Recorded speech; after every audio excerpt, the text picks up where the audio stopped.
welcome to everybody. We started a discussion about the European Union, and the basis for the discussion is part of an article, a paper of Jürgen Habermas, The Crisis of the European Union in the Light of Constitutionalization of International Law, an essay on the Constitution for Europe. Die Krise der Europäischen Union im Lichte einer Konstitutionalisierung des Völkerrechts, ein Essay zur Verfassung Europas. First of all, I want to introduce the participants of this discussion, starting with Professor Gunnar Schierbeck from the University Bergen, Professor Rainer Adolfi, Technische Universität Lublin, Dr. Ewa Wremska-Dermanowicz, now at the postdoc at the University in Bayreuth, Professor Andrzej Piotrowski, Sociology, Instytucie for Sociology, University of Łódź. Emeritus. Emeritus, yes. Yeah. Other participants of the discussion belong to this group, meritorious group. Dr. Andrzej Kompa is the Vice Dean of our faculty, a historian. Professor Leon Miodoński, philosopher from the University of Wrocław. Professor Christoph Horn, University of Bonn, and Professor Georg Lohmann, Magdeburg, Otto-Guericke Universitäten, Emeritus auch, ja. Und nicht Emeritus, kein Emeritus, no. Professor Jan Jarden, Jurist, aber auch ein Ethiker, Strafrechtler und speziell für die internationales Recht. I have chosen this part of the Habermas book. Habermas book titled German original zur Verfassung Europas, in the English translation, The Crisis of the European Union, a response. For some reasons. First of all, it is a proposal concentrated on special topic and on special reason for the uniting of Europe, European Union. He starts his essay with the question why Europe is now more than ever a constitutional project. We are using the argument, the reasons that, for example, one of the reasons to establish the European Union was the experience after the Second World War. So this organization allows to live in a peace in Europe. The other argument is so it brings more welfare. Habermas accepts all these arguments, but they are not so relevant for him now. Another one is for him more relevant, and he draws this argument from a phenomenon and from the tendency in the present world, namely the change in the organization of international relations. These international relations are more and more based on some laws which have the form or similar to, let's say, something like constitution, this constitutionalization of international law, Konstitutionalisierung des Völkerrechts. This juridification, Verrechtlichung, is for him something what is of great importance, because this juridification has a civilizing power. Of course, is democratic juridification.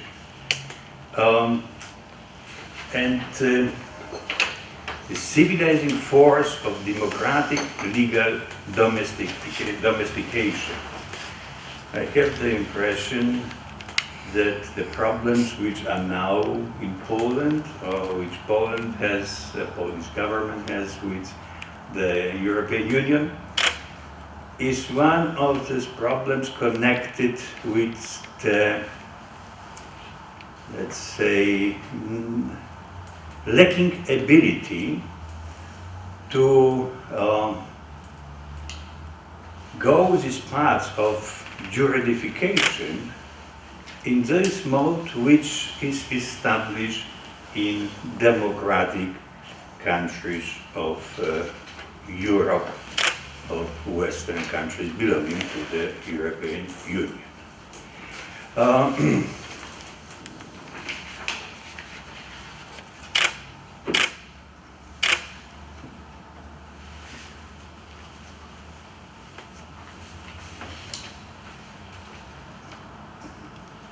There are some innovations in international relations. The one of this innovation discussed by Habermas is the primacy of supranational law over the national law, of the monopolies on the means for legitimate use of force. In origin, this first innovation is characterized as a Vorrang supranationalen Rechts vor dem nationalen Recht der Gewaltmonopolisten. The other innovation is the sharing of constituting power between, on the one side, EU citizens and European peoples. Maybe the German formulation will be more precise. The second innovation is die Teilung der konstituierenden Gewalten zwischen Unionsbürger und europäischen Völkern. The question I was to discuss, or maybe I want to start with this, is the question, is Habermas correct, according to you, in his analysis and also in his diagnosis? And so if the description is correct, and if the tendency is really one which could be a prevailing tendency in the future. Or it is only, let's say, a temporal phenomenon, and we will come back to the national sovereignty, or it is unavoidable that we have to go in the direction shown by Habermas. And what this means for us, I mean the politicians also in Poland, that probably we will stay with our strong conviction that we are quite right. Like in the 17th century, we were strong convinced that our freedom with the liberum veto, this freie ich verbiete, that we are really defending the freedom and not the absolutist monarchy in the West, with the developing principle of majority, because we were for, let's say, Einstimmigkeit, unanimity, everybody. The history has shown that we were not in the front of this progress, but we were backing backing to the previous time, looking not in the future but in the past, and we are oriented towards the past. So, the floor is open. Please try to comment Habermas, his diagnosis and his proposals. Professor Gunashil. Sure, he has a very good point. There is a need today, we see it always, with the United States, America first, to strengthen international laws and collaboration. However, there is also a question how to get the smaller communities working. And even if the EU should go for international laws, what about United States, China, etc.? So it's, in that case, it's a diagnosis that is universal, and the help should be regional. There is something strange about that part of it. If he wants to have it, it should be all over the place. If not, it would be difficult. That's my first point. My second point, I think he has a good point, but there are so many challenges today. I mean, ecology is not taken up by Habermas, the long-term problems of the universe. Not only climate, but the demographic changes and so on and so forth. And also, and come back to that, there is a problem with, how should I say, state institutions, of public institutions. Look at Francis Fukuyama, this neo-conservative. He was all in favor of what Rumsfeld and Pearl and Wolfowitz were doing, and he saw two things: the financial crisis and the insane invasion of Iraq, where the North-Americans destroyed the state institution and occupied the country, and surprise, they got problems. So they had the technological hegemony, which I had since the Vietnam War, but there is more to get things set. So the question about not only international law, but institutions internationally, and institutions also locally. I mean, how can you help Southern Sudan today with the Marshall help?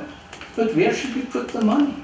There are no real institutions. There are just militia going around. So Francis Fukuyama's point was that if you do not have a state institution, you have nothing. And therefore he was interested in China and in Persia. And he said how to get to Denmark, where you have state institutions, lawyers, meritocratic, non-corrupt, and democracy challenge and checks and balances, and the rule of law. How do you get that to get? And that's a strange thing. So I think there is more to it. It's a crisis in the modern world. There are so many factors, and they go into each other, and they tend to strengthen each other. So that would be my main point, that maybe more is needed.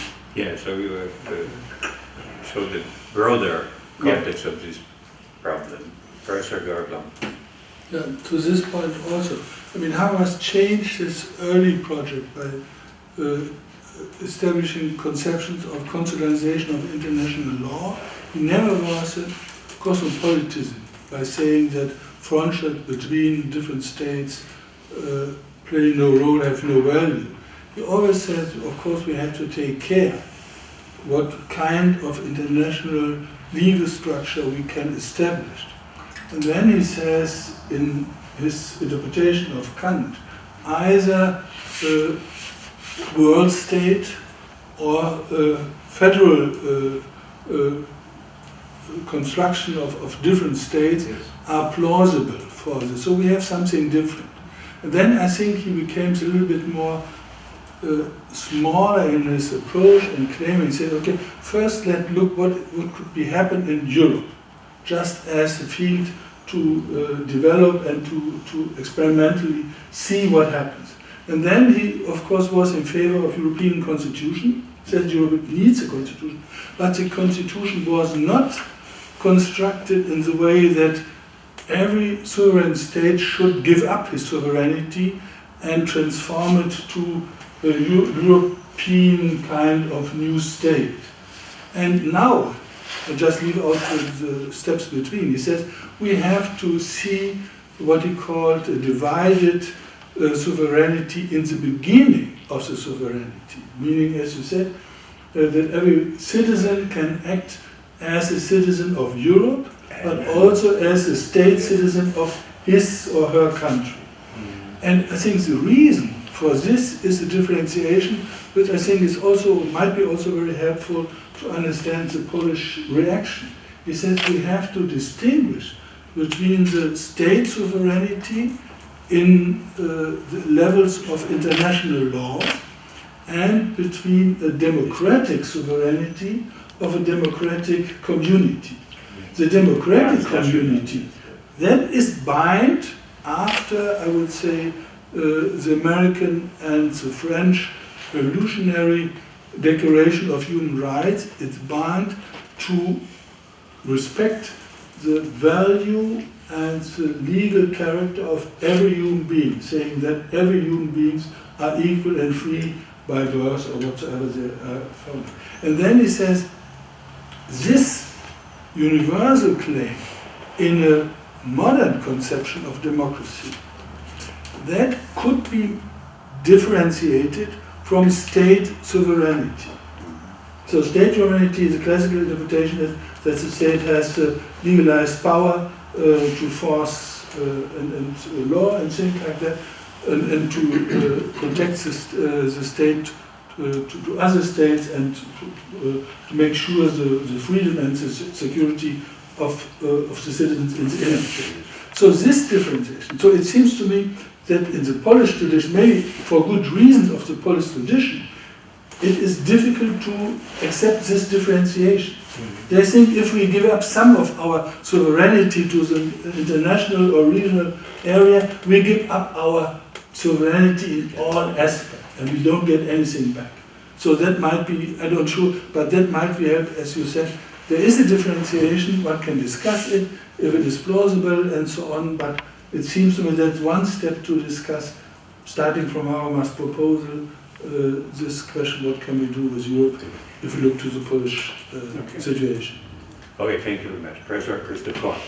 When I reread this text from 2011, I had the feeling these days that Habermas is discussing challenges and problems which now appear to be luxury problems to us. Namely, what he did was under the impression of the bankruptcy of Lehman Brothers and of the financial crisis within several European member states, Euro member states, to discuss the fact that the population in Europe, the democratically voting population, was held responsible for the disasters brought up by the globally active capitalist companies. And so he demanded that the EU should go steps further in order to create some sort of regulation of constitutionalization, which is able to do a domestication of the global financial capital. That was the problem of 2011. But nowadays we have a much more radical problem, to which he not really gives an answer in this text, namely radical, silly, stupid, nationalist populism is now on the stage. And so in a sense, Habermas, of course, is right in that the global development of the financial markets, of capitalism, of the exchange of trade, of ideas, of people worldwide is demanding for the type of answer he is giving. Namely, the EU should be constitutionalized in order to be a paradigm for a global cosmopolitan Kantian sort of maybe world state-like or maybe Völkerbund-like federal-like arrangement of the nation states in the world. But we have now a much more urgent problem in 2018, which was not foreseeable in 2011, namely this aggressive sort of nationalism which is now predominant in the leading country of the Western world, in the United States, governed by a stupid president who has no principles of law of peoples at all, and cooperates not primarily with democratic states, but with intolerant states, and considers politics as the field of deal making. So I very much appreciated this text, but it seems to me as if it discussed luxury problems of how to do the next step beyond the EU. Now we have the problem of even maintaining the EU in its present form, and not of an expansion. Yeah, Emmanuel Macron proposes things like in this text, and maybe that's the answer to what Habermas is saying. But we have simply to defend what we already reached. Thank you very much. Maybe my reading was another one because I have read it from the experience of Poland, and for me it was especially important in this answer of Habermas. It was not for me only the answer for the monetary crisis and for the economic problems. What he has stressed in this paper, that, let's say, this transnational constitutionalization is also a guarantee for the freedoms rights within the states. So, and this is what is a problem for us. So I see that it is also an answer very actual for our present problems. My impression is the same, that Habermas is addressing here some problems which used to be very, very important and very, very, so to say, acute 10 years ago, 7 years ago, and today we deal with some a little bit different frame of reference for such things like defining a nation state, and so on and so on. And what is not quite clear for me in this text, perhaps I'm totally wrong and I don't understand him correctly, but the problem is for me with the very distinction between sovereignty on the level of the EU, and the level of nation state or nation. I'm talking at the moment as a sociologist and a sociolinguist too, specialized in the problem of identity. And I can imagine that there is no tension, there is no contradiction between both levels, the EU and the level of citizenship within some specific frame of a nation state, when we define identity on the level of self-identification, personal, so to say, option. I can imagine quite easily, without any reservation, that I can share, not between, but I can share with some identities on the level of EU loyalty and, for instance, the loyalty towards the Polish state, the Polish nation, and so on and so on. But even if Habermas is very, very strongly against any reification of the problem of identity, there is a slight shadow for me of such a reification when these two levels are compared with each other. Because on the level of national identity, regardless if it is a nation state or a nation, today we can observe something as a popular, mundane, present in everyday discourse, collectivization of such thing like being a member of a cultural community. So the problem of being a member of the Polish state nation or the Polish nation is not only the problem of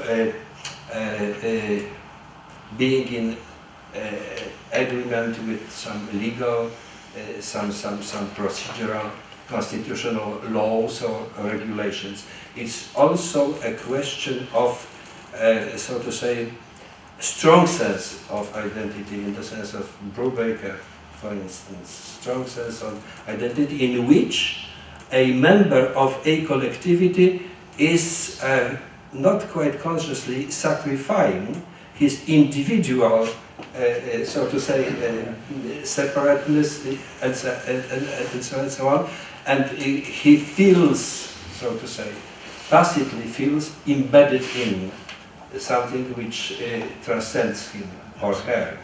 And so the question of loyalty, the question of self-identification on the level of nation-state or nation is very much in this danger of reification. Even if Habermas is not inconsistent, there is something for me in my opinion. There is something like a danger of slipping into this collectivization, going beyond self-identification towards a phenomenon, psychological phenomenon, which is beyond individuality, beyond psychological sense of loyalty and belonging. Thank you very much. Dr. Ewa Wręcz-Pedermanowicz. I wanted to start with a certain framework in which I want to present my case here. So Europe was considered also by Habermas as a political power, but mostly also as a strong economical power that can play a role as a strong actor on the world stage, where there are other strong actors like China or the US. And in order to be such a strong actor, Europe has, part of it, has decided to enter into monetary union. What Habermas wrote in this text, even 7 years ago, was exactly focused on the problems that monetary union can and will cause in the future because of its major constructional fault. And that was that there is the problem that it is run mostly by the technocrats from the European Union structures, yes, from the Commission, and there lacks the certain democratic political management of it. And what he actually foreseen was the crisis of this union that we have seen already in Greece, and now we can actually anticipate again in Italy as we speak now. These are things that are happening now. And I think that even though the text is old, what he could and was able to foresee there, and then the proposed solutions remain pretty much the same. I mean, what he says and repeats over and over, also in texts that followed in 2013, during pre-crisis and later, is that we have a very destructive democracy deficiency in Europe that affects the monetary union, but also affects what the citizens of Europe think of themselves as the members of this community of Europeans. Because I think what also feeds the populism within the European Union in many nation states is the feeling that they don't have the proper influence on the policies that are in a way imposed on them then. So the solution would be to give more prerogatives to European Parliament and strengthen the the supranational legal, parliamentary and executive structures. And this is what Habermas wrote already in 2011. I wonder what could be the results of this strong empowering the European Parliament in this present situation with this populism. Professor Jan Hier. Yeah, I just would like to add some points from a legal point of view to your remarks. It should be clear that we should find out which are the not working parts of Europe. And one of that is that Europe has not taken over the idea of division of powers correctly, as far as I see, because in a state you have a difference between legislative, executive and judicative. There are three powers which are more or less strictly distinguished from another and working in a separate and independent way. And in Europe you have some copies of this idea, but not really enforced really division of powers. Especially the parliament has not the power the parliament has in the state. And the government, that is the executive, has a lot of more power, as far as I see, to find out what is going to be the correct rules and the applicable norms for whole Europe. And there is only a way of unification of the minds of the government, but not of the people of Europe. And that will be always a problem. Of course, you can try to solve it with a constitution. Usually in the constitution it was written down what would happen with the division of powers, but I'm not sure whether the states are really willing that. That's yes. Thank you very much. Dr. Anziken. Ladies and gentlemen, I'd like to stress that Habermas is right in many points, but the thing is that in fact we are one era behind Habermas in Europe now. So what he proposes is a beautiful vision, but we are really far from the threshold even of this idea now at the moment, no matter if it's in the East or in the West. When Habermas writes that political fragmentation is against this amalgamation of multicultural or multicultural world society, I would say that in fact globalization has not eradicated or has not erased the differences between the cultures and the way we tackle things. So that would show that from the utopia of this world society, which here and there lurks here in this book, we are further even than before the process of globalization, I would say. If we compare Turkey, led by a nationalist Atatürk, and Turkey, which is economically bound to Euro structures, which is the second army of NATO, and the way that the AKP party tackles the political things in its own country is far further from the standards than even for the 30s, the standards of Atatürk were in comparison to Europe. It's not that the European standards are better, it's just that it's different. I would say that in this manifold challenges that Professor Schirbeck has pointed out, we have to again differentiate between the temporary problems and the longue durée problems. So Trump, no matter how absurd it may seem, may be a temporary problem. We just need one elections and then the Democratic Party is back again in the one of the chambers. It doesn't mean that the problem is not there. It doesn't mean that the populists disappeared. It doesn't mean that the Latino Americans who are voting for Trump will change their minds.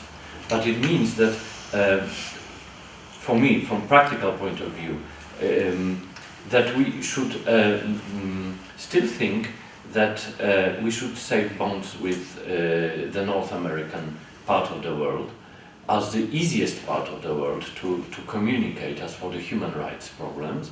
But another case is that both Europe and America should, and of course European Union's role here in this process is crucial. How to eliminate this unethical compromises between declarations about human rights and the practice of international community and the practice of Euro structures. So for me it's not that important whether we are transnationalizing the powers from the national states to European Union, but that we still think about how to eliminate this problem of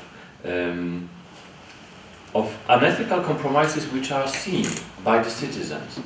Of course, Habermas is right when he says that citizens of Europe, both as citizens of Europe and as citizens of the states, must know that they have power, that they are the source of power and they are subject of rights and obligations. But they have to feel that no matter what idea we will have as a beginning of it, be it subsidiarity taken from one ideological fonts, or be it human rights as a very idea, but people must think that they are a decisive factor. One more thing, if I may say in this part. Of course, we must save EU as an idea against all odds and problems that are at the moment. But we are in the eve of new challenges, or some of them in fact are quite old, but they are reappearing, they are reoccurrent in new ways. Case of Catalonia and Scotland, for example, and this whole discussion that we had about is giving rights to new national states or to new states that would be not national states in the meaning of 19th century idea of it, but the new states within the European Union. Is it a problem or not? There's two ways of tackling the problem of referendum, different in Scotland and completely different in Catalonia, and then the discussion between my friends Euro enthusiasts, who usually, most of them in Poland at least, but I've observed some in Ireland and in Germany too, they said that it's something against the European values, so we have to redefine it. Again, because we are all discussing European values, Habermas, I think, has also quite clear idea what the European values are. But the problem is when we think that this fragmentalization is against not even this multicultural world society, but European society, then we are further from this positive utopia than we think we are. That's what I'd like to remark at this point. Thank you very much. And now Professor Schubik, then Professor Yard, then Professor Piotrowski, then Professor... Yeah, just some more points about the complexity of the situation.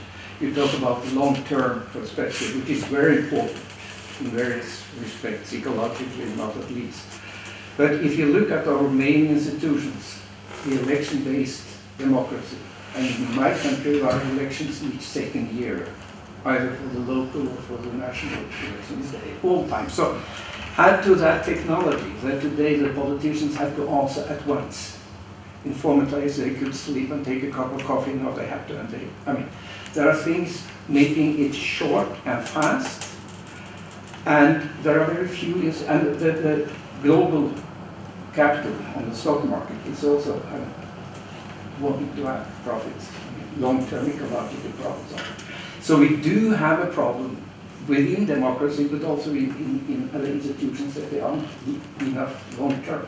Actually, the Communist Party, which is not a party, but which is a mundane out with nearly 90 million persons who are elected by various criteria, they think they will sit in power for a long time, and in that respect they have a long-term perspective. But that is not ideal, but it's something we should take into consideration. But add to that, that some states, like the United States, do have other institutions that we have as to the relationship between, for instance, the capital and the party system, and they talk about administration when we talk about the government, etc. I live in the Beamtenstaat. How could you translate that into English? I think it's, so there is something about the institutional history of the United States which is fairly different from our European history. And it has to do again with Francis Fukuyama. We had some state institutions for good or bad, for instance. So I think we shouldn't be too optimistic about Trump getting out of business. We hope for it, but I think there are also their problems. Another point about populism, it comes up over again, and that's a problem. But we should be careful in mainly moralizing about the problem. We are academicians here. We should try to understand it. First of all, there are the populists in the lower classes who are manipulated by the upper classes. And if you talk about aggressive nationalism, it's not just ordinary people. I mean, look at Xi, look at Trump, look at Erdogan. I mean, you have an aggressive nationalism on the top. So I mean, be careful with whom you are criticizing. And I would add to that, I mean, I'm not a sociologist, but I guess it's correct what I'm saying, that a lot of people, due to technological and economic developments, they feel lost behind. I mean, they lose their jobs, and they feel they're unseen, and that is a reality, and they are uncertain about what's going on. Add to that, that maybe in some states, the general education, enlightenment, isn't that strong. I mean, so if people are not secure about their living and their children's future, etc., and in addition they are badly educated, I mean, you are in a, so, and those I think you should do something about. For instance, about the education system. I think that's one of the things we should think about also in the European perspective. What do we do with the education? How do we educate our people? Concerning the history, for instance. As I said earlier this day, I have been working for several reasons with Chinese for a long time. And in order to understand China, you have to read the history. But then you understand up here. But you have to live with the Chinese, and then you start understanding the spinal reactions. And that took me quite some time. So to understand other people is very important, but it does take some efforts. And I think the school system, and I think by Habermas also he couldn't say everything about the ecology, but school system I think also, because if you are Staatsbürger, citizen, I mean, state citizen, you are not on the Untertan, you are not on the client, you are not on the consumer. You do not only have rights, you have obligations. You vote, for instance, for the president. Do you know the story about the Twin Tower? Two American citizens were talking together and said, oh, this is like Pearl Harbor. He said, oh, they said, what is Pearl Harbor? It was when the Vietnamese invaded us and we got the Vietnamese War. The other said, well, except that this is sad. The really sad thing is that those are American citizens are voting for the president, who might go to Iraq, and then it's good that people know where Iraq is and what people are doing and what will happen if you bombard them and what will happen if you stay there as an occupant army. I mean, so there is something about education which I think is very important, and that starts at the universities for what we are doing, for the teachers we are educating, and for the whole education system. And here I'm more optimistic. I think that in Europe, we have Europe and Logos today, don't we? I mean, we have here an obligation, but also the possibility, because we do have some traditions which you shouldn't destroy, to get educated Staatsbürger, because you do not have just rights, you have obligations. You could elect, but you could be elected, and you could make coercive laws for other people. Then you have to know the language, you have to know something about the cases, you have to know something about society. If not, you could be called Staatsbürger, but you wouldn't be in reality. if you aren't educated and just. So I'm a social democrat as here. I mean, first you have to have people living in good lives and be secure and have all that things, and then education. Soup, soap, and salvation. The Salvation Army. Yes, that's what's known as the moral science. Thank you very much. Upon my analysis of some school books on ethics in Norway and in Germany, I have the impression that the education is not so bad, that it is not even not an education to a Staatsbürger, but also to a European Bürger. Yes. In both cases of education. Yes, Thank you, important. Professor. No, I have only one additional remark to Professor Kempa's voice, namely,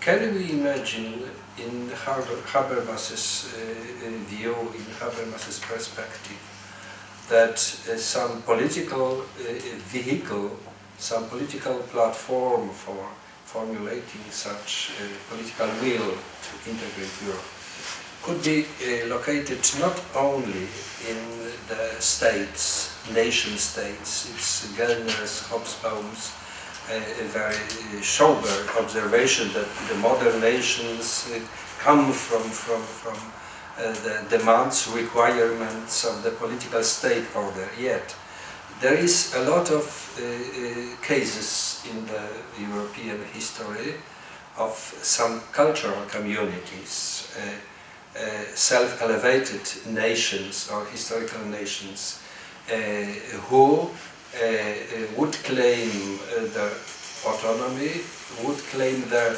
political will and the right to have some political will without any state. Catalonian people, Scottish people, but also the Welsh people. What about such cases in Poland like the Silesian ethnic group or nation who is defining themselves in that terms? Or Kaszeby, I don't know what would be the English term for Kashubian people, who would claim the same.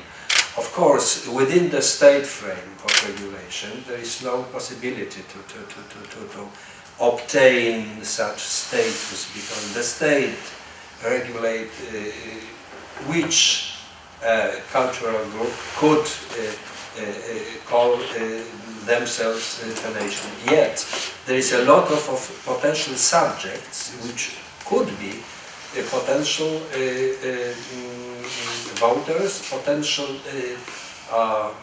actors defining that supranational, supra-state national level on the European or even cosmopolitan level. Of course, when I use that term cosmopolitanism, I would be much more for such perspective which is in Delanty and Ramford or Beck and Grande, this type of attitude, this type of Weltanschauung, which is not totally dried off any specific, culturally specific element. What about this kind of the whole gamut of potential actors beyond the states, independent of states, even nation states? I think that I will repeat my argument. I feel that in Habermas's perspective, too much stress is put on the state-like organization of cultural phenomena, and not enough attention is paid to some cultural communities which can claim their political will. And the question is, to what extent and what kind of cultural communities, cultural groups could claim such political subjectivity, being political subjects, valid, recognizable, and recognized on the scene of international law, international regulations, and so on and so on. Thank you very much. Professor Plumman. Yeah, I think I want to point out two points. First, as you said, I would say that the main normative principle behind our mass democratic theory is that those who are the addressees of law should also be the democratic co-authors. And then he says to realize this principle, we have different kinds of institutions and so on, but he also says, mostly in the end of his papers, that it depends on fighting against social inequality and economic inequality. So we need social security system and so on. And we need that, then I would say, we would agree to one of the explanations why we have this new neo-populist movements, because they are the loser of globalization processes. Some are the winners, and a lot of them are the losers. And policy didn't take care of this. Liberal, traditional neoliberal policy didn't take care of them, and so therefore they just are using or misused now by fighting for neo-nationalist and neo-authoritarian solutions and politics and so on. So I think he can, of course, explain now from his starting diagnosis why we have this, even if he does not say so much about it. So this is one question. The other question is, as you said, that this idea that we have to accept that there are specific traditions in every country about their institutions. And it's not worthwhile to give this kind of institutions away and just go to a transnational institution. So he said, okay, we have to take this seriously, and therefore, I think he says, even if it is not, like to say, follows from this Kantian principle, this publican principle, it has to do something with acceptance, what he calls realistic utopia. So if you want to accept, as you call it, a non-idealized normative construction, then you have to accept the specific historic developments of different kinds of countries. And as you said, if you destroy Iraq and destroy firstly the institutions, then it's very difficult to rebuild a state and functionality. So we have a lot of failed state because we or they destroyed the institution. So therefore, why not keep the institution even if you do it with, let's say, people who are, like in Germany, West Germany, were former Nazis and things like that. So it's not a solution that you can give for every kind of cases, but so you have to do some kinds of compromise. And my question is, how much compromise is in his acceptance of a doubled sovereignty in the beginning? So it is a compromise with, Kant would say, with the nature of human beings. And Habermas won't talk about the nature of human beings, but he would say some more realistic. So these 2 points seems to be very so it's not so idealized than a lot of his colleagues, but on the other hand, he doesn't want to give up the normative claims, and therefore he is still criticizing the European institutions for democratic lack, as you said. So therefore, I think that is very important. And this, of course, is also combined with what you said. If you have a democratic structure and rule of law, then you need the division of power, a good functional division of power. So in those countries where you want to destroy this kind of division, or saying that the executive can determine who are just and lawyers and so on, then you are doing something very difficult because you destroy the basic procedure. And in the Lisbon Treaty, in the second paragraph of the treaty, it said the European community now is founding on dignity, but also on Rechtsstaatlichkeit, rule of law, and the division of power. So they are not only saying it's found on freedom and human rights and dignity, it also mentioned the institutions we need to realize these values in a proper way. And that is what seems to be very important. And to implement these values as law is needed only on the basis of law. No, yeah, of course. They don't really do it. That's the problem. They say, well, we are founded on the division. First, Dr. Eva Bremska, and then you. The question that arises here for me is whether Habermas is not specific enough, or maybe he's too specific, because we can argue he's too specific when we say, okay, but we need to have some idea how to present the picture of Europe to various nations within it, so that the picture is more appealing, right? And then we have to differentiate between many historical backgrounds of all those citizens of those member states. On the other hand, is he too specific when he says then later, for example, in this interview, "Core Europe to the Rescue," it was, I think, also very strong voice. If he says European Union has to survive no matter what as a economical power. But for that, in order to achieve it as an economical power, it has to become a stronger political power. And therefore, we need to implement certain measures, and then he names them very precisely. And maybe this is also the problem, because then we say, but people don't want it, right? It's like Kant says, but states don't want the world state, right? Even though this is the solution to the problem of war, people don't want it because they are afraid. And therefore, if we discuss Habermas, this is my question here to the forum. Should we discuss the measures or his criticism, for example, towards austerity measures in 2013 towards Greece?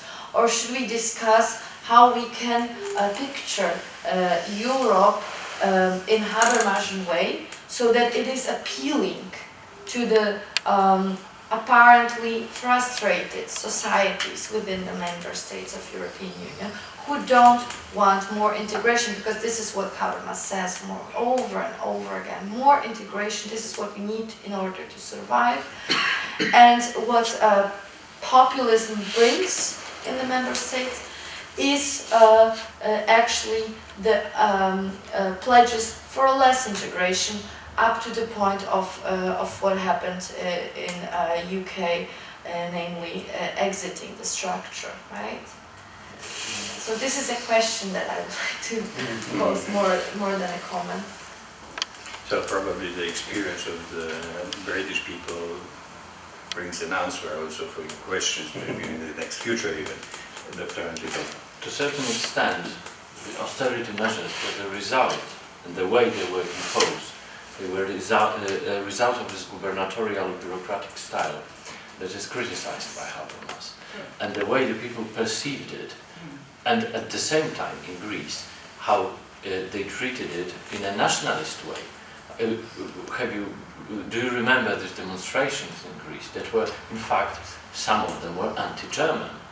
Why anti-German? Because Angela Merkel was perceived by some of the Greeks I know, and I have to come out now as a Byzantinist. I'm a historian, a Byzantinist, and I will come out in yet another way, yet another function in a minute. But the way the people treated the problems showed that they treat both the structures, the Council, European Council, as something negative.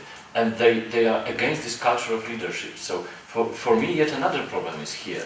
That is maybe Habermas does not focus on it.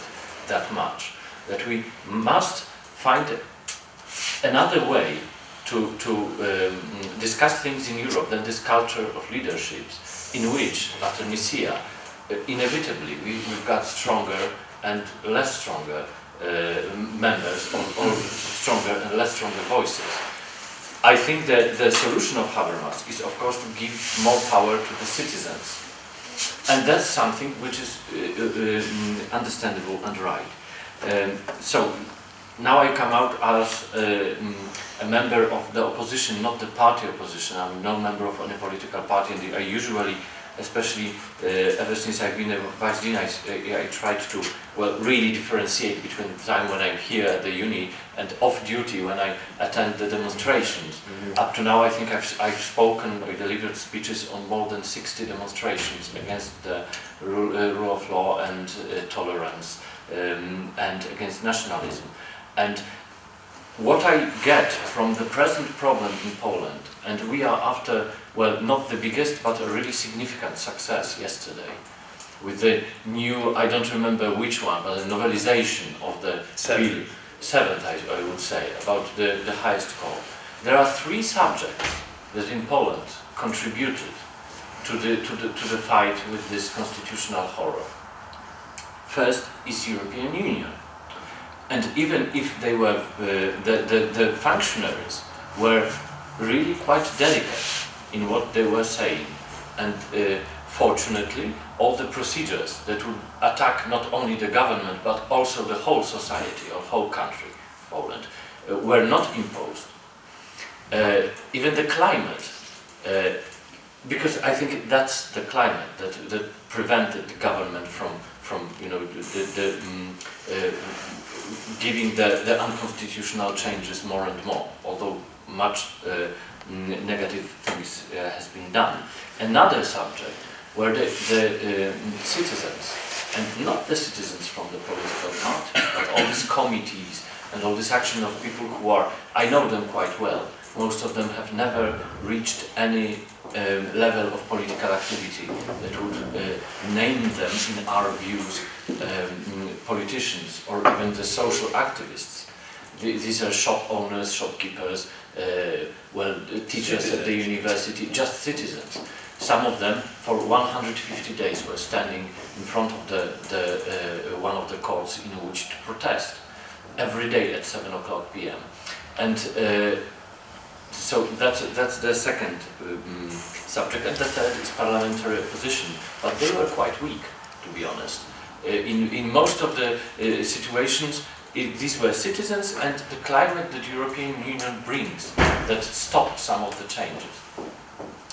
So for me, that's something that even proves Habermas' idea of giving more power to the citizens at the expense of the government.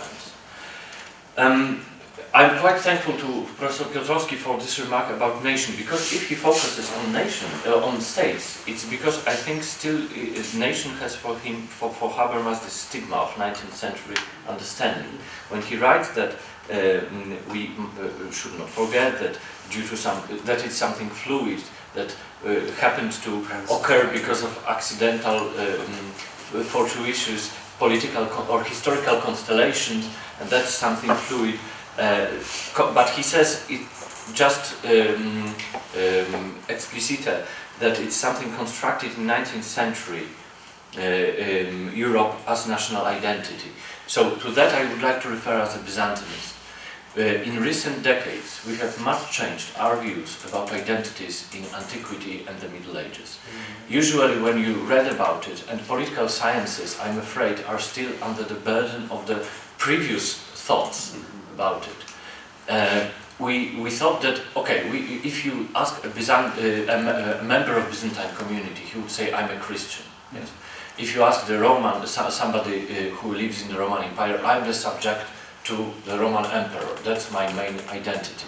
But we know now that even when the polis, the Greek polis, collapsed in the east of the Mediterranean, somewhere in the 5th, 6th century, this fondness of your place did not stop be the identity of those people, even when they commuted or were moved into Constantinople, some 200, 300 kilometers from their house, from their place of origin. And we observe also, when we compare and read the sources, that these people have manifold identities.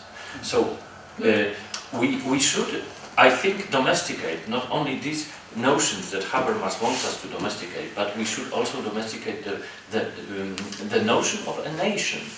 We should be freed from this burden of 19th century idea that contributed to a nationalism really much. And for the nationalists, it's still the problem of nationalism and populism in Europe, that they get this 19th century idea of a nation. But it's also a problem for a liberal. And I remember quite well that a lot of my friends who are of liberal views, they usually say that we must be more Europeans, less Poles. Not most of them, but some of them said that. That's one of the parts. If we embrace the idea that we can have these identities unharmed if they are together, then we will be freed from one of the, I think, the biggest problems at the beginning of it all. We can fight, I think that's the problem of the minorities you mentioned. Of course, the situation in Silesia or in Kasubia is quite different, because those who claim they are Silesians, they are just 10%. As a nationality, they would say they are Silesian. They are 10% of the population in Upper Silesia. And Kasubians have shared identity. They feel themselves Kasubians and they feel the same.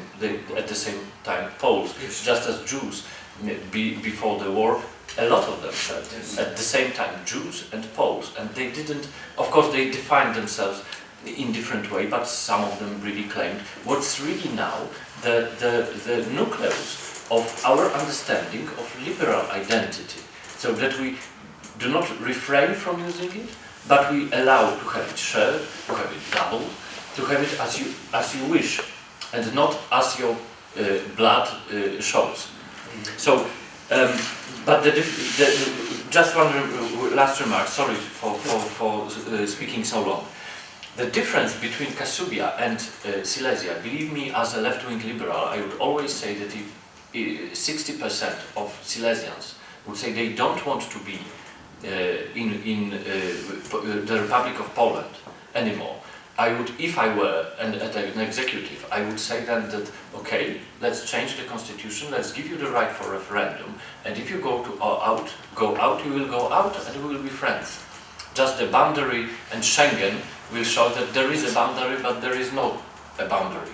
The problem with Catalonia and Scotland is quite different, and it's because they were, all of them, deceived in a way. Scots were deceived, because first they were told, if you were independent, you will go out of the European Union. It was one of those threats that were imposed by the politicians, and then Brexit occurred. Most of the Scots voted for the European Union, and again, those impoverished part of England mostly voted for going out. The Catalonians were deceived in a way, because they were, of course, there are restraints of the constitution, but on the other hand, they were given more and more power.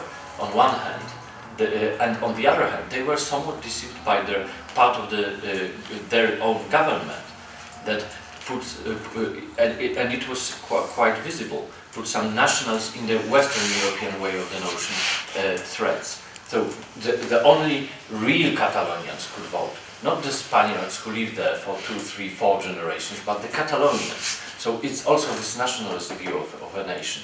So I think that contributed to a problem. But when my friends who are pro-European say you cannot even vote because it's against European values, for me their statement is against European values. Thank you. Thank you very much for the official talk. I agree with most you said, and also what Ivan said, but I would like to put the emphasis slightly differently. The Habermasian text is a text of Enlightenment values. It's very emphatically about Enlightenment values, both from the liberal tradition and from the Republican tradition. You have on the liberal side human dignity and human rights, you have freedom of the press, liberties, freedoms, and the like. And then you have the Republican element in the text, Volkssouveränität, so the auto-determination of a people with regard to the administration and so on. But I think in our present situation, we have very much the state of affairs in which has been described, for instance, by Karl Popper in The Open Society and Its Enemies, called, which he called the paradox of democracy, the possible paradox of democracy. And that means the majority of people is not subscribing to Enlightenment values. So exactly if you give a population Enlightenment political structure, it turns the structure into an authoritarian system. 2011, when this text was published, it was the time of the Arabic Spring, and the Arabic Spring turned out to be a disaster. I was also very hopeful with regard to Kantian progressive ideas of a development of a country such as Egypt. But the first thing which happened when there have been free elections in Egypt was that the Muslim brothers have been elected. And we have the phenomenon in all of the Western countries. In my country, in Germany, we have an extremely silly political movement, which is so stupid that you can't even believe it. It's the so-called Reichsbürger movement, and they don't accept the Federal Republic of Germany. Since they believe that the pre-Second World War empire is still ongoing. It's so silly and so stupid, I cannot even take that seriously, but my impression is, a little bit like yours, that it is an issue of education, of being well informed and so on. We have now a media crisis or something.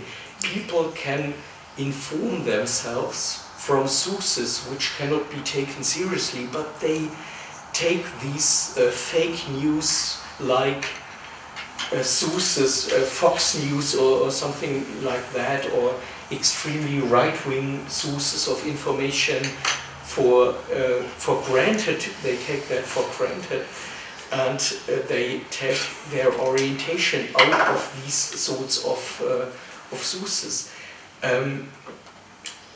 Many resentment-like convictions, persuasions which are in the public are nothing more but fake news or simply invented sorts of informations, and people believe that. So there is now this discussion in the United States partly. I read, for instance, a monograph entitled Against Democracy, written by Jason Brennan, who is a political scientist from Georgetown University.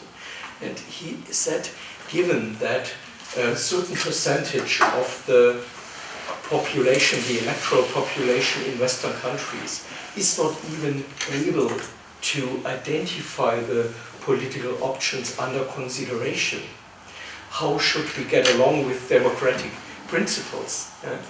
They even believed, like Donald Trump, that Barack Obama is not a US citizen, or that he is the brother of, I don't know, of Osama bin Laden or something. Everything which is so extremely stupid can be spread among a certain population. So Habermas is right, and I admire him, but he is so far from political reality as it is in the year 2018. So it's an optimistic Enlightenment treatise of what would be desirable if the world would be a better one. I very much hope that we can go back in 10 years or something to the agenda of Habermas and then say, oh, let's create a world government based on Enlightenment values. It's now so far away that I'm not very hopeful. I'm in a sort of despair, like this person, Jason Brennan. But I have the impression that your interpretation of the position of Habermas is in accordance with your concept of non-ideal normativity. No, he's so optimistic. Yes, you are criticizing him from his position. So that I suppose that we really need such an ideal as living force. Yeah, I'm sharing that. President Yelton and... I just wanted to come back to what you said at the beginning, that the Polish liberum veto perhaps could have some impression on the situation, how we understand history and perhaps how we understand the EU. Because in the EU the same liberal veto is valid, but it's not so called as in Poland, the ESO, because every state has to vote for a decision in the really difficult cases, and not the principle of majorities that are taken. As far as I know, of course you know much more about Poland, is it so that the liberal veto contributed in some way to the weakness of the state, and from that to the divisions of Poland, because the neighbors found a weak situation?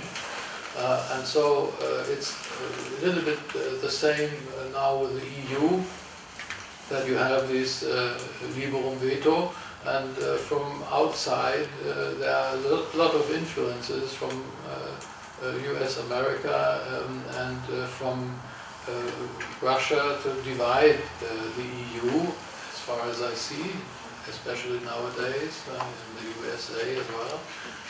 During Obama perhaps not, but nowadays it is changed. And so we should perhaps think about this principle and whether we could implement in the EU the principle of majority. But the states, I think, does not want it. Yes, but for me it is a problem, rather technical one, or procedural one, because as a principle, this unanimity, this Einstimmigkeit, I think it is a quite correct idea. But the problem is how to, let's say, implement it, because it couldn't be implemented in a direct way as it was implemented in Poland in the 17th century. Yes, it was possible, to destroy the functioning of the parliament. Yes, Jews. But according to Kant, the law could be valid only under the, let's say, presumption that it could be accepted by... That could be accepted. Could be, of course. But was not accepted. Of course, could be accepted. So, but it is, so you have to think about the validity of law, the validity of law in such terms. There's a norm which could be accepted by the law. Empirically, it's not possible to achieve it. But as a, let's say, ideal measure, which have to be applied, which have to be transformed. For example, a qualified majority. For example, it is something. It is not exactly the Einstimmigkeit, but it is something what is in this direction. Okay. Thank you. Hello. First. Yeah, 2 points. First, I think Habermas is very much aware of the weak and blind point in this legal construction of democracy. He says you can't force people to vote in a rational way. So therefore, only arbitrary liberty is what we can ask for, and not the right way of voting. Therefore, of course, we see that, as you said, that by legal votes, Hitler became in power, and also now a lot of authoritarian regimes establish themselves by correct legal voting. But he said, therefore, democracies are dependent on what he called entgegenkommende Lebensform. So supporting life with cultural life. So culture is very important for him, but he says we can't make it by law and we can't make it by policy. It has to do with experiences of history and things like that. And I think therefore he thinks now also arguing what kind of Europe should be in the future. He says, why not try to create a core structure of Europe states by saying those states who are by their tradition and by their, let's say, political culture have this trust in this kind of transforming parts of the sovereignty to regional structures, and then try to establish and take care. And then we see what comes out, and then the others are in the second row, and if they would like to join us, okay, they can. I think when he was, there was an interview with Habermas Gabriel when he was leader of the Social Democrats and Macron, and when Macron was a candidate. And then he was supporting him by saying, okay, he tries to strengthen the core structure of the European idea by looking for those who can follow. And okay, those who don't follow, they stay out. Because we have in Europe now Europäischen Rat, which is much broader, but with much weaker normative claims. And we have the European Union, we have the Euro community. Why not have now a third or fourth kind of community which is much stronger and tries to develop this kind of supranational democratic structure? Or maybe transnational. Transnational. Okay, transnational. Okay, let's say transnational. So I think, why not try to do this? And see, and I think he is open. He's not saying we are sure that it will be the best solution, but it seems for a lot of other reasons a good argument to just to try. But can we try and can we make experiments with democratic structures? Those are probably not only pragmatical reasons, but also some other reasons. I mean, the reasons given by reason, that it is reasonable. Like according to Kant, it is reasonable to entrance into the state of law. Well, that's your logos. That's my logos. That's my logos, exactly. Yeah, Dr. Andy, let me go back for a moment to this liberum veto idea. No, you see, starting, because it's quite fashionable in Poland now to go back to our history and find explanations in history. And even the more are these theories popular when they are not created by historians but by sociologists who sometimes draw conclusions from history by Jansowa, for example. Quite a new phenomenon. Yes, they are new phenomena and they're really popular. And of course, we sometimes go back to communist regime. We go back to this latifundia culture and gentry and peasants as a kind of Polish slaves. Or we go back to this idea, which is quite old, an idea in Poland, because it dates back to 19th century, to discuss it as the source of evil in the first, or the collapse of the first Polish state. I was always interested why do we look at it, maybe because we are opposed, so that we overestimate liberum veto, when we in fact look at the Roman Republic in the first century BC, and you observe how the magistracies, the officials, the tribunes of tribunus plebis, how they used obnuntiatio, this procedure of allodies, to cut or to break the comitia. At the eve of the civil war, for example, they did quite the same. Of course, there are some procedures that were different in it, because it just meant that this day you cannot take the decision. But Mark Antony did it, in fact, when two centuriae have already voted. They sometimes did it when the voting was at stake. And they just observed that the other party is winning.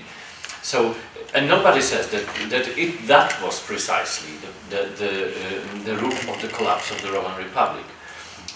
So I would not say that we have a kind of a trait or national character, because definitely I'm not very fond of this idea at all.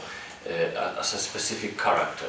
Maybe some traits of society, yes, but they are changing, and Polish society is neither drawing from the past of the gentry nor from this peasant, the past of Polish farmers now.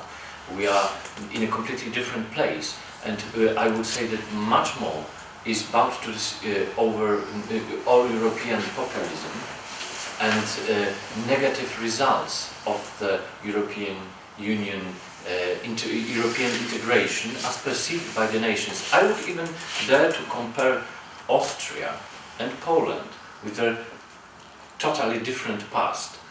We all know that after coming, when Austria became member of the European Union, the level of Euroscepticism has rapidly grown in the next 20 years.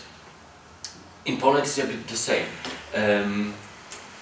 Some of the reasons are different, some are more or less the same. So if we are to have a stronger Euro Parliament, as you said, we must discuss something, which Habermas also claims it's important, and we must do it before we transfer what he would like to see, the state coercion, the monopoly of the states to use the force, to the transnational level.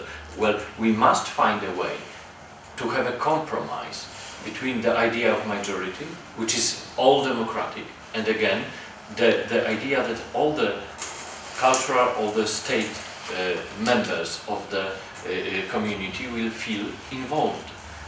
Even on the national level. I mean, due to historical reasons, we are not United States of Europe, and the paradigm of the British colonies that became the United States will never be affordable here. Even if we see that after these centuries in the United States, they beg for bigger centralization, especially after all of these presidential campaigns and presidential elections. Here the situation is different, and for me the subjectiveness of Luxembourg and Malta is as important as the subjectiveness or perception of being important for all the French people, German people, Polish people, so I would say the bigger members or the members with the bigger population. So we must find a way on the national level, but we have to even the more so find it on this third level, the level of the communities and the level of individuals. Because one of the biggest problems is that half of the Poles is not voting at all. Now, due to this crisis, we have local elections recently, and especially in big cities. It was a formidable presence at the polls. Some 70–75% of people attended in big cities, in some of the vicinities of the big cities. But I think it's something exceptional, and it will not last long after the situation will pacify. So I would say that one of the biggest needs that we have now is, and that's precisely what Habermas says, how to give the power to the individuals, to make them feel again that they have their own say, and the politicians. And I would agree with Habermas here 100% when he says that politicians recently, due to some economical reasons, because of the monetary union, because of the transnational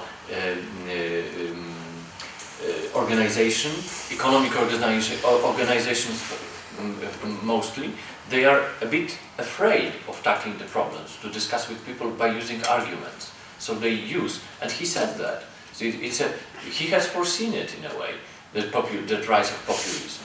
No, it's not a big fragment of his book, but it's here.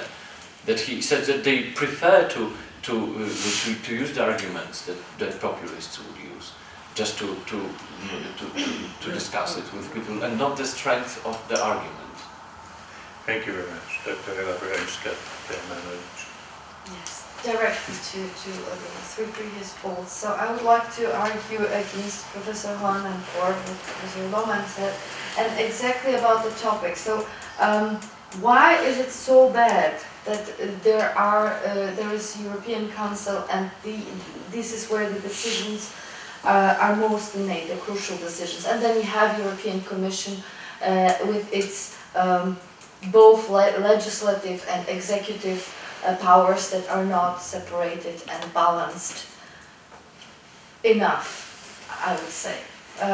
So the problem is that who are representing the particular member states on this forum are the state politicians who are answering only to their own voters and who are going to always advocate for the policies that are to the greatest possible gain of their own citizens.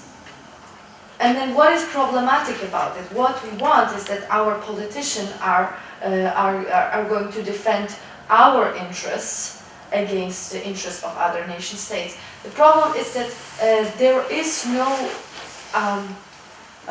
adequate forum to discuss the long-term policies for the whole community. European Union seen as a whole, and I'm not saying it in a very normative and idealistic way. I'm saying this is the only way to balance the economical and cultural power of United States or of China.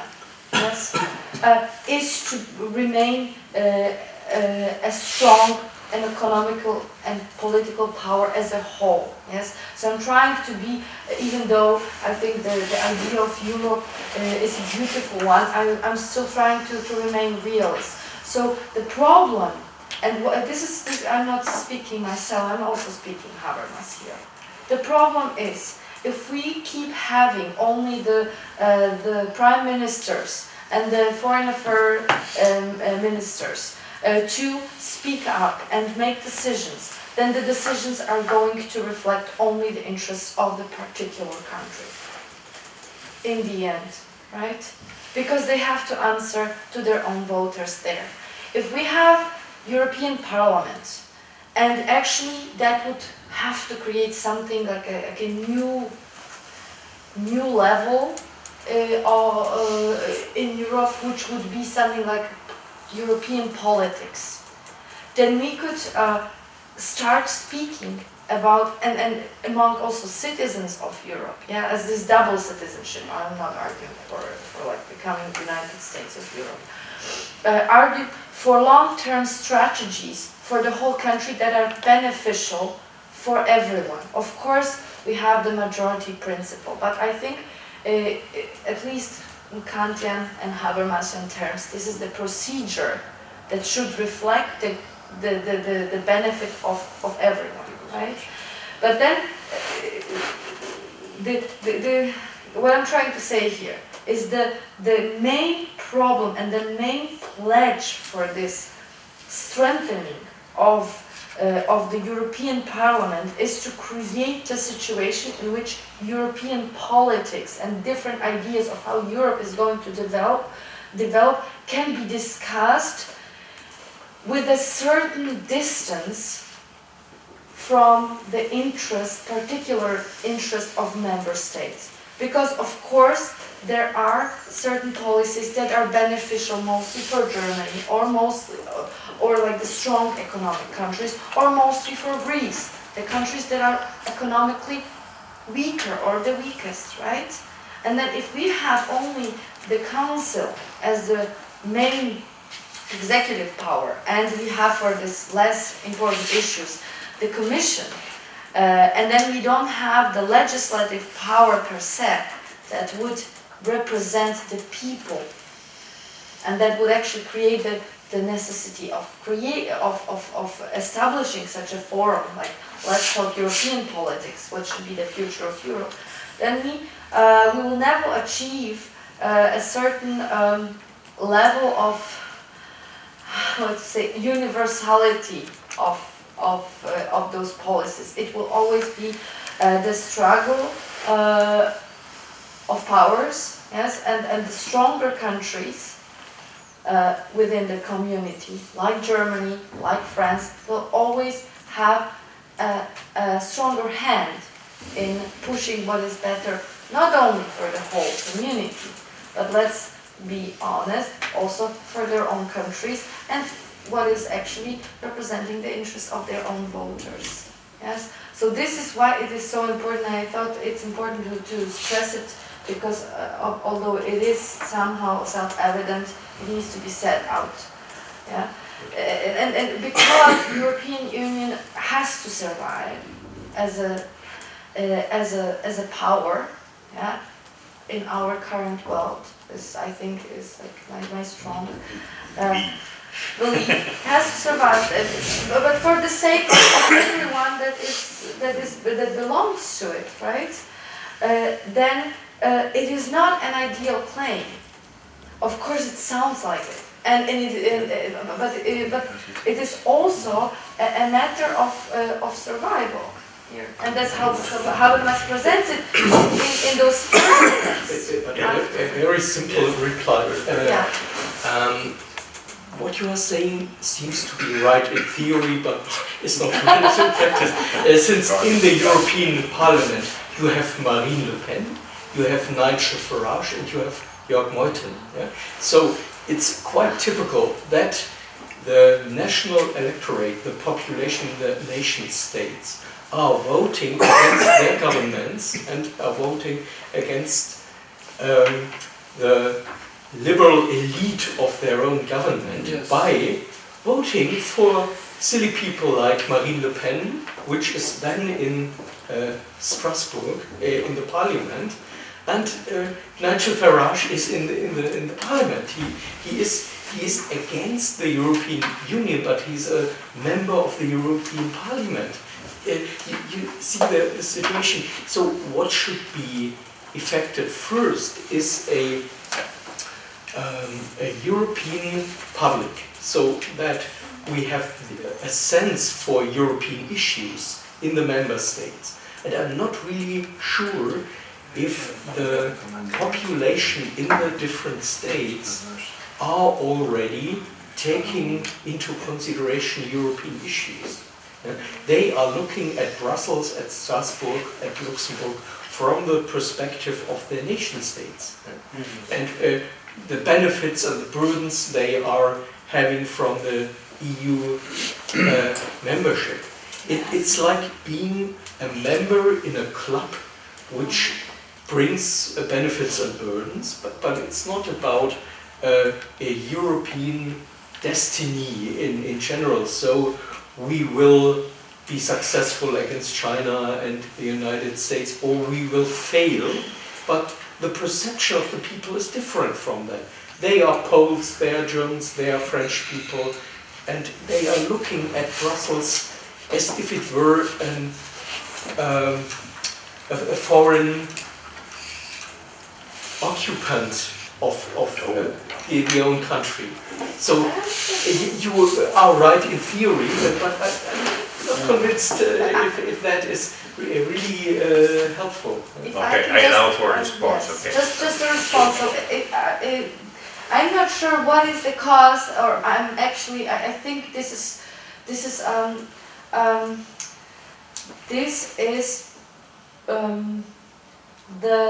you need to think what is the cause and what is the effect, and I think it goes both directions. So why Marine Le Pen, or in Polish circles